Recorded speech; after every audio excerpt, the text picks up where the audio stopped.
Assalomu alaykum do'stlar. Bugungi videoda sun'iy intellekt dasturchilari orasida bo'ladigan bitta eng katta farqni tushuntirib, ajratib bermoqchiman.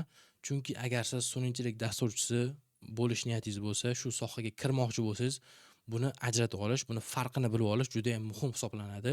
Shu kelajakda o'zingiz yo'lingizni tanlash, yo'nalishingizni tanlash, qaysi yo'ldan kirish, qaysi biri bo'lish, o'sha o'rganishingiz hammasiga karyera, hammasiga ta'sir qiladigan narsa. Ya'ni shu sohaga kirishni birinchi qadami shu ikkita yo'nalishni farqni ajratib olib, o'zingiz uchun qaysi biri mos kelishini tanlab, o'sha yo'nalishdan ketish mana shu eng muhim qadamlardan biri hisoblanadi.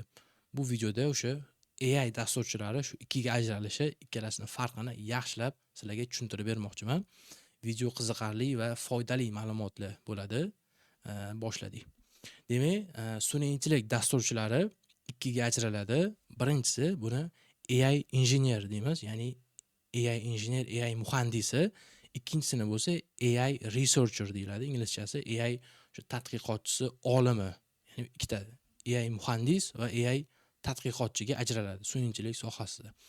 Nimaga bunaqa? Xo'p, ikkalasining farqi shundaki, AI muhandisi, injener, AI injener deyiladi. Misol, ishlarni ko'p ish qidiruvchilarni o'sha job applicationlarni, vakansiyalarni ko'radigan bo'lsanglar, 99% holatda AI injener qidirayotgan bo'lishadi. AI ML bu almashtirib ishlatiladi.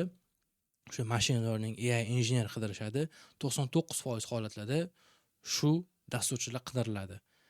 AI researcherlar bo'lsa, ya'ni sun'iy intellekt tadqiqotchilari, olimlari, bular juda ham kamdan kam, ya'ni kam sonli odamlar dasturchilar hisoblanadi. 1% dan ham kam desak bo'ladi. Birinchi bulardan boshlaydigan bo'lsak, unda AI researcherlar, ya'ni tadqiqotchi olimlar, bular sanoqli korxonalarda ishlaydi. Bular nima qiladi? Bular noldan model yaratish, noldan AI o'sha tadqiqot qilish, nimadir izlanish, xullas hamma narsani noldan qilish bilan shug'ullanadi. Sanoqli kompaniyalar bular shu OpenAI, Anthropic, Llama, keyin Qwen, o'sha Xitoy modellari, shu korxonalar sanoqli AI researcherlar shu korxonalarda ishlaydi. Bular o'sha noldan model yaratish, nimadir izlanib, nimadir yaratishga shu bilan shug'ullanishadi.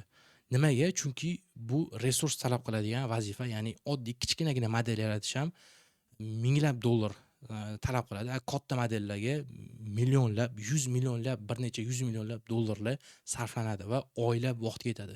Bu o'sha resurs katta, juda ham resurs intensiv task mashg'ulotlar hisoblanganligi sababli sanoqli korxonalar, sanoqli odamlar bu bilan shug'ullanadi. Va ko'pchilikda savol bo'ladi, matematikani bilish, fizika, mana bu juda ham texnik bilimlarni bilish hammasi bu yoqda talab qilinadi. Hammasi shu AI researcher, AI tadqiqotchisi sohasida kerak bo'ladi.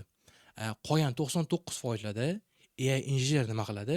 AI injenerlar bu mana shu researcherlar ishlab chiqqan modellarni ishlatishadi, ishlatish bilan shug'ullanishadi. Bular o'sha modelni olib, uni fine tune qilib, train qilinadi qaytadan va o'sha modelni ishlatish, ya'ni dasturga integratsiya qilish bilan shug'ullanishadi bular, AI injenerlar. Fine tune qilish, RAG, agent yaratish hammasi shu injener sohasida. Xo'p, buni an'anaviy dasturchi bo'lsangiz, siz an'anaviy web dasturchi ham, mobil dasturchi bo'lsangiz, shu bilan misol tariqasida solishtiradigan bo'lsam, AI injenerlar bular o'sha kutubxonalarni ishlatish, frameworklarni ishlatishlar bilan shug'ullanish. Ya'ni o'zi noldan hech nima qilmaydi. Bular biznes muammoni yechish, o'sha qanaqadir framework ishlatish, kutubxona ishlatish, package ishlatish bilan shug'ullanishadi. Bu researcherlar bo'lsa, tadqiqotchilar bular noldan ishlab chiqish, o'sha frameworkni ishlab chiqish, tilni ishlab chiqish, kutubxonani ishlab chiqishlar bilan shug'ullangan odamlarga bular ishlatiladi. Injener, AI injener bo'lib ishga kirganinglarda ham sizlardan natija talab qilinadi. Ya'ni misol uchun qanaqadir kutubxonani noldan yaratganinglar, ko'p vaqt sarflab, nechadir kun sarflab noldan yaratganinglar kerak emas ularga. Ularga tayyorini ishlatib, nimadir o'sha biznes muammoni yechish muhim hisoblanadi. Va 99% vakansiyalar ham shu muhandislarni qidirishadi. Tayyorini ishlatib qilib beradi. Yoki modelni o'rgatish, o'zligini qanaqadir holatiga to'g'irlash, moslashtirish tayyor modelni. Chunki aytganimdek, oddiy kichkinagina 1 milliard yoki 3 milliard modellarni yaratish uchun ham $100,000 pul ketadi. Bu oson ish emas. O'shaning uchun ham bular open source, ya'ni ochiq modellarni ishlatish bilan shug'ullanadi. Shu mana shu narsani sizlarga yetkazmoqchi edim. Ya'ni farqini ajratib olinglar. Ko'pchilikda savol tug'iladi, shu matematikani bilish, bu formulalar, chunki ko'pchilik kurslar ham menimcha noto'g'ri tuzilgan. Ya'ni Udemy yoki Coursera'ni o'tadigan bo'lsanglar ham hamma yoq matematika, o'sha kalkulus, chiziqli algebra shular bo'yotibdi. Bular bo'lsa hammasi mana shu modelni noldan ishlab chiqarishga mo'ljallangan. Haqiqiy ishda bo'lsa, ishga keladigan bo'lsa, 99% holatda siz tayyor modelni ishlatish, uni o'rgatish, nimagadir o'rgatish, dastur yaratish bilan shug'ullanasizlar AI sohasida ham. Bu bilan men AI injenerlarni rolini yoki ularni muhimlik darajasini pasaytirmoqchi emasman. Bu oson, oddiy ish emas. Bunga ham oylab juda ham ko'p vaqt sarflash kerak, kuchli muhandis bo'lish uchun ham. Lekin aytganimdek, ishga, ya'ni kompaniyaga kirganingizda sizlarga noldan nimadir yaratganingiz emas, ularga natija muhim. Ya'ni muammoni yechish, dastur yaratish kerak ularga. Noldan siz modelni yaratib, 2 oy noldan model yaratgandan ko'ra 2 oy ichida siz dasturni chiqarib berishingiz kerak, o'sha modelni ishlatadigan, ya'ni nimadir vazifani bajaradigan tayyor dasturni chiqarishingiz kerak. Farq shunda va shu o'zingiz uchun tanlashingiz kerak. Siz qaysi yo'nalishdan ketmoqchisiz? Matematik zo'r, kuchli matematik bo'ladigan bo'lsangiz, shu noldan yaratish bilan shug'ullanishingiz. Lekin aytganimdek, bular faqatgina sanoqligina korxonalar model ishlab chiqarish bilan shug'ullanadi. Ya'ni noldan o'zi tadqiqot qilib, boshidan hech nimasiz data tayyorlash kerak. Juda ham ko'p vazifa, vaqt talab qiladigan ish. Shuni o'zingiz uchun aniqlab olishingiz kerak.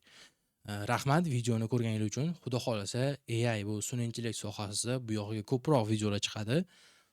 Ularni ham ko'rish uchun, o'tkazib yubormaslik uchun obuna bo'lib, kuzatib boringlar. Xudo xolasa chuqurroq yana kiramiz bu yog'iga, AI sohasiga va o'zi AI injenerlar ham nima ish qiladi, AI researchlar nima ish qiladi, bu yog'iga yana videolar chiqadi. Xudo xolasa kuzatib boringlar va keyingi videolarda ko'rishguncha